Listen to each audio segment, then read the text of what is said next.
G'day trendsetters, and welcome back to my temporary potting bench, if you like.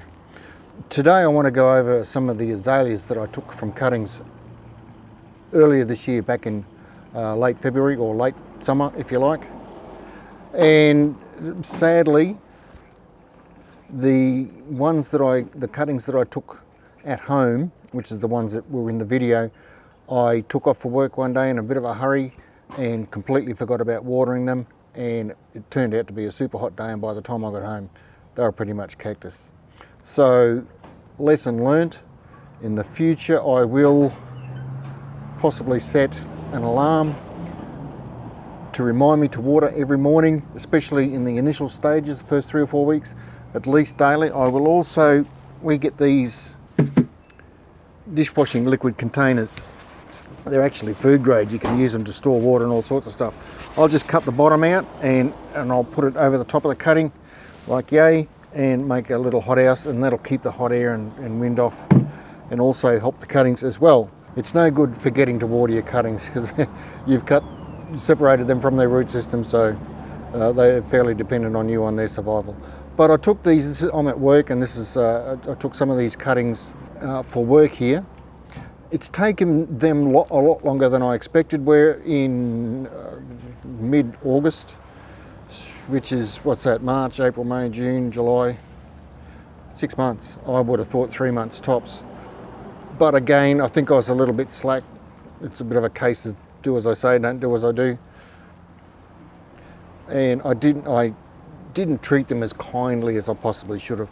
And again, I will get some of these dishwashing liquid containers and protect them from hot and drying winds, and hopefully I'll get a better strike next year. I'll have another go, and I'll just include that extra step rather than just finding a nice shady spot out of the sun, because it's a fairly windy, unprotected site here, and I think that might be hurting my chances. But I have got a few. This is a lovely little white one, which I had a lot more cuttings in, but you can tell by the new growth that I've got something happening here. I've got this one down here flowering, so I'm more than sure that I've got some sort of a root system. But I'll start with this little pink one, and I'm pretty sure there's a couple in here that just haven't fired, but there's probably, I'll go for 60% strike rate, which isn't bad considering how badly I've treated them. But just gently upside down.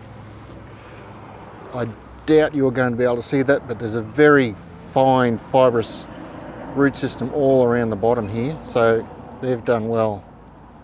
That one, there is one little root there, so I will pot him up. Just gently pull them apart. Oh, here's a good one. This is you can see the new growth on this one.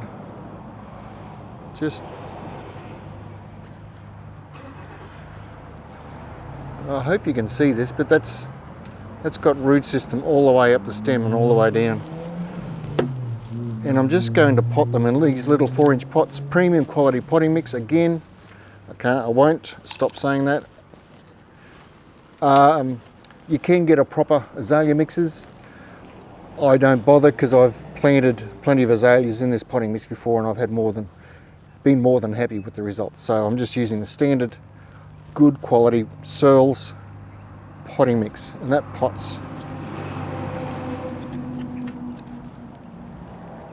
Yep. Squeeze him down a bit more. There you go.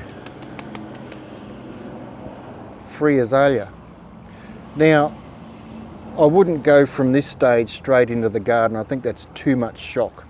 This is a gentle in-between step. I'll leave it in here probably 6 weeks, 8 weeks, and then I can plant it out in the garden.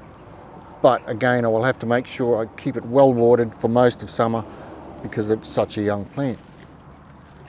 Now, what else? So there is one little fibrous root system in there. I'm going to put these guys back in their own pot. Let's see if they do anything or not. I'm not going to be able to show you, but yeah, it's very small. I'll leave them there for another couple of months, see what happens.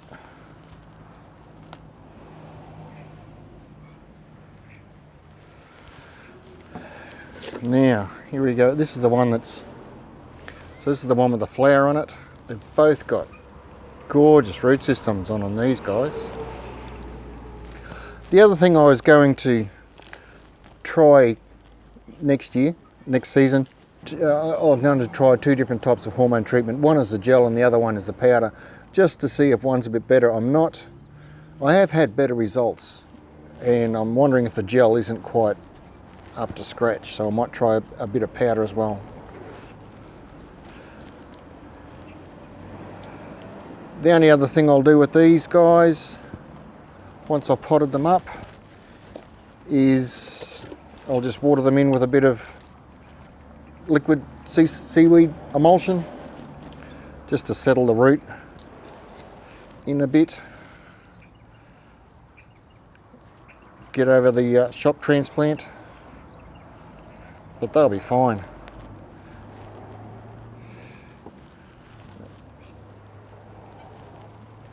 Well, I got 1, 2, 3. I got 6 out of that.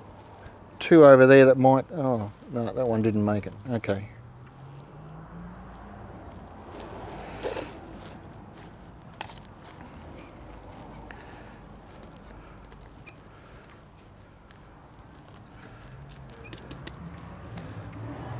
All right, I'll get around to those few in a minute. Not a super successful result, but like I said, mostly my fault. A little bit more kindness, a little bit more hands-on. Don't let them dry out. If it's a really hot day, try and mist them a bit if you can during the day. It's a bit hard with the ones at work. It's a bit hard with the ones at home because I can't do anything when they're at home and I'm at work. I might splash out and rig up some sort of a misting system to help them get through. But basically that's it. It can be done. It can be done better. But that's about it. That's the azaleas from this year, this season. Like I said, and they have taken a little bit longer than I expected, but there was a massive root system in there, so they could have been. I could have probably knocked them out of the pot an easy 2 months ago. But I was waiting for these 2 to see if they would come along. That's it. Thanks for watching. If you've got any questions about the azaleas, please let me know. The only other thing I'd like to encourage with azalea cuttings is just to experiment, because I've just got my own little climate here. It's different anywhere else. You've got your own little climate, so you're going to have to find out what works for you. But generally, if you follow the X amount of steps, you should be able to get some sort of a strike rate out of your cuttings at least. Alrighty, thanks for that. Cheers, thanks for watching. Please like and subscribe. Helps me to grow the channel and make more videos like this. And like I said, leave a comment in the comment section below, and catch you in the next video. Cheers. In the next video, fingers crossed, I've found, I don't know if you know anything about petal blight, but it's a curse on azaleas. But I think I've accidentally stumbled across a pretty good cure, although it's not very organic, and actually it's not organic at all. It's a full-on chemical spray. But I was spraying for something else and ended up curing petal blight azaleas. And at the moment, I'll show you in the next video, have quite an amazing display of azaleas at the moment. So cheers.